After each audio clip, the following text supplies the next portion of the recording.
Dahulu kala, di sebuah kerajaan tanah Pasunda, hiduplah seorang raja bijaksana yang bernama Prabu Tapa Agung.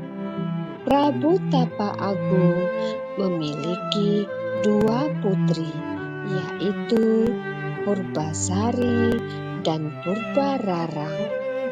Purbasari sang adik dikenal karena kebaikan hati dan kelembutan serta kecantikannya yang memancar dari dalam hatinya.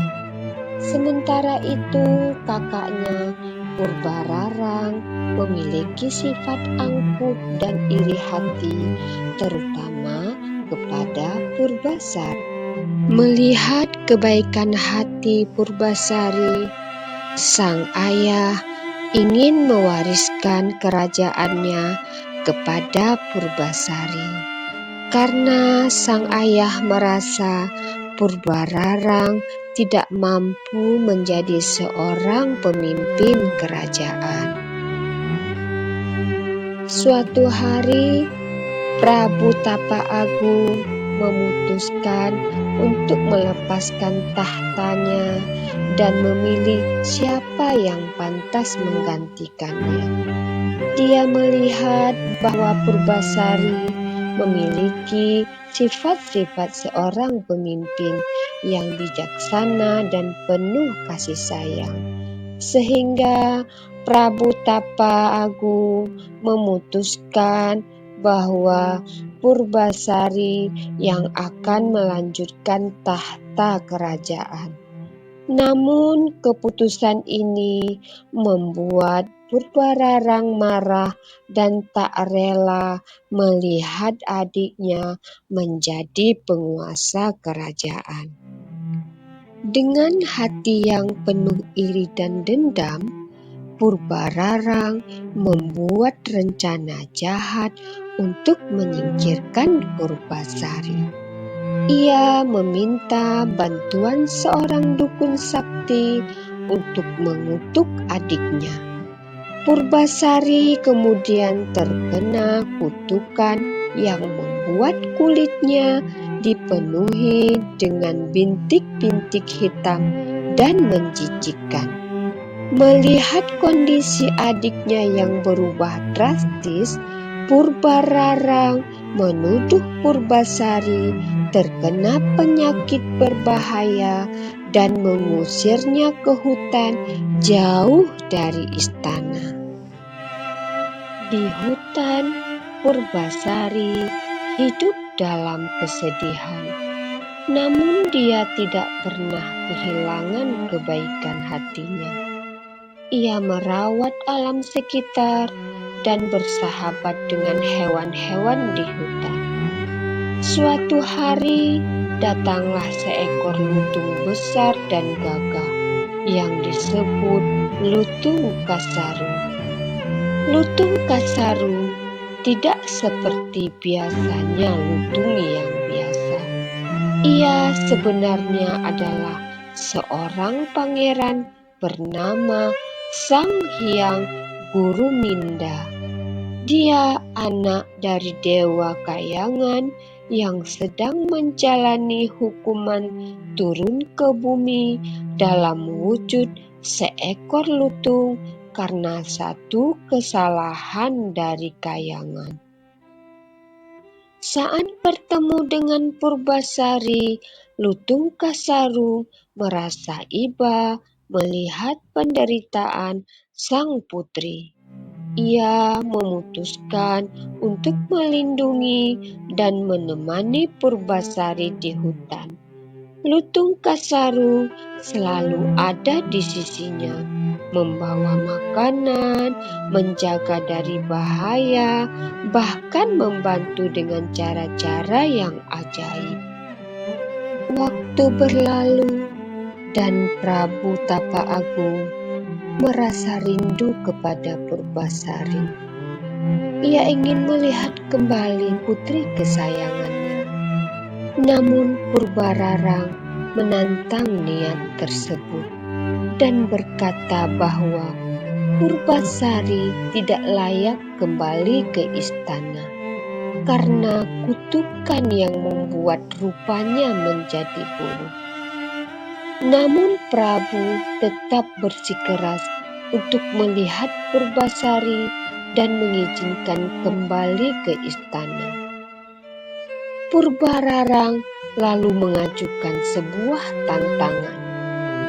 Jika Purbasari bisa menunjukkan calonnya yang lebih tampan daripada tunangannya Indrajaya, maka dia boleh kembali ke istana dan menggantikan Purbararang sebagai ratu. Jika tidak mampu, Purbasari harus tetap diasingkan di hutan. Mendengar tantangan itu, Purbasari menjadi sedih karena ia tidak memiliki siapa-siapa. Namun Lutung Kasarung dengan tenang mendekati Purbasari dan menenangkannya. Ia membawa Purbasari ke sebuah danau ajaib yang tiba-tiba muncul di hutan. Dan dia meminta Purbasari untuk mandi di sana. Ajaibnya, setelah Purbasari mandi di danau tersebut, kulitnya kembali bersih dan kecantikan alaminya kembali bersinar. Ketika hari penentuan tiba, Purbararang dengan angkuh dan sombongnya datang bersama dengan tunangannya Indrajaya yang tampan dan gagah. Ia dengan penuh rasa percaya diri mengajak Purbasari dan yakin bahwa adiknya tidak bisa mengalahkan ketampanan Indrajaya. Namun Purbasari hanya datang dengan seekor lutung kasarung di sisinya. Ia masih dalam wujud lutung kasarung.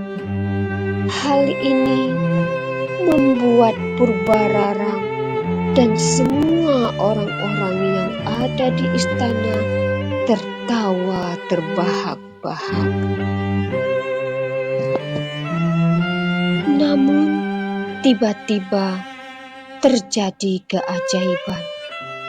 Lutung Kasarung berubah menjadi seorang pangeran tampan yang memancarkan cahaya keilahian. Semua orang terkesima, termasuk Purbararang dan Indrajaya. Purbasari dengan lembut tersenyum. Sementara orang-orang yang ada di istana, Purbararang dan juga Indrajaya tak berkata apa-apa karena malu dengan sikapnya yang sombong. Akhirnya Purbasari dinobatkan sebagai ratu yang sah, menggantikan Purbararang. Lutung Kasarung yang sebenarnya adalah pangeran Sang Hyang Buruminda meminang Purbasari dan mereka hidup bahagia bersama. Purbararang yang telah menyadari kesalahannya memohon ampun kepada adiknya. Dengan hati yang penuh kebaikan, Purbasari memaafkan kakaknya dan mereka hidup damai di kerajaan Pasundara. Demikianlah akhir daripada cerita Lutung Kasarung. Pesan moral dari cerita Lutung Kasarung ini adalah kebaikan hati, kejujuran, dan kesabaran akan selalu menang atas iri hati dan kejahatan dan keserakahan. Orang yang tulus dan berbudi luhur akan mendapat kebahagiaan pada akhirnya. Sampai jumpa pada cerita-cerita berikutnya.